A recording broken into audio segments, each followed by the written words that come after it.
The Grand Crystal Palace Hotel stood proud and polished in the middle of Manhattan, its golden doors constantly revolving with guests of every kind.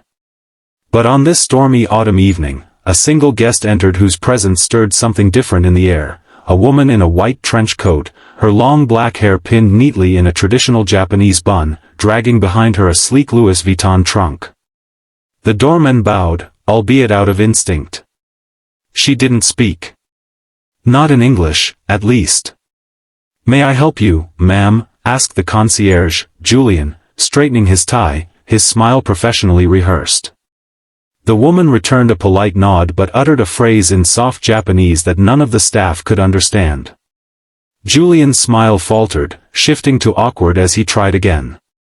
"Do you have a reservation?" Again, she responded in Japanese, her voice calm, elegant, and purposeful. A pause followed. Julian blinked.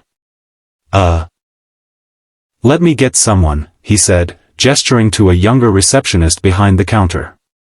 "Does anyone speak, Chinese?" "It's Japanese," someone mumbled behind him. "No, I think it's Korean," another guessed. The woman watched quietly as the whispers began. One staff member began searching Google Translate on his phone, trying to type in what he thought she had said phonetically.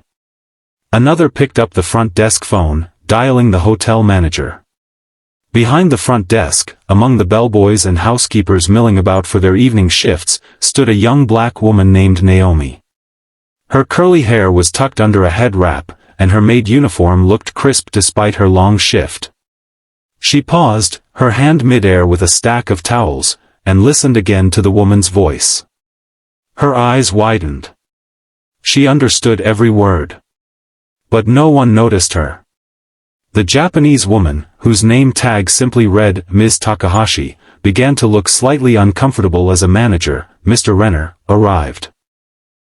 He wore a navy blazer too tight for his aging body, his nose high in the air, and his tone dismissive. "What seems to be the problem?" "She doesn't speak English," Julian explained. Renner looked over at Ms. Takahashi. "Ma'am, English. Speak English." He pointed to his mouth like she was a child. Naomi flinched. Her fists clenched. Ms. Takahashi replied in Japanese, slower, more patiently, but there was a growing tension behind her words, politeness worn thin. Still, no one understood. "She's a walk-in," Julian guessed. "I don't think so," Naomi finally said, stepping forward, her voice clear. The lobby fell silent. All heads turned. "What did you say?" Renner asked.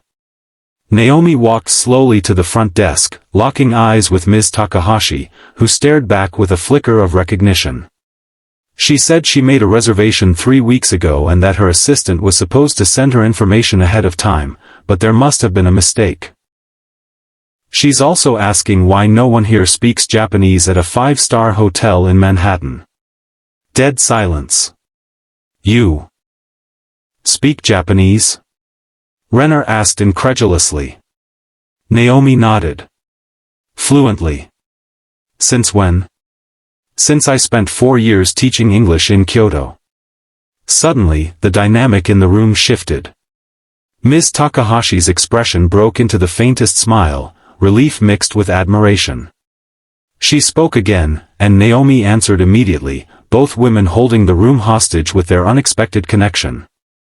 "Well, don't just stand there," Renner snapped to the others. "Get her checked in." Naomi escorted Ms. Takahashi personally, walking her through the hotel, translating and explaining the amenities in perfect Japanese. The millionaire woman, now visibly relaxed, glanced at Naomi with something that was more than gratitude, it was curiosity. By the time they reached her luxury suite, Ms. Takahashi turned and bowed gently. Naomi bowed back. Ms. Takahashi said softly, "I'm honored to meet someone like you, too," Naomi translated to herself, smiling faintly. But the story didn't end there. Later that evening, a loud discussion erupted in the manager's office. Renner was pacing, frustrated that a maid had stolen the spotlight. He didn't like disruption. He didn't like being shown up. And he especially didn't like being outclassed by someone beneath his pay grade. She's a maid, for God's sake. Not a translator, he said to Julian. But she handled it perfectly. That woman is worth millions. I just Googled her, she owns a tech company in Japan. If Naomi hadn't stepped in. Renner scowled.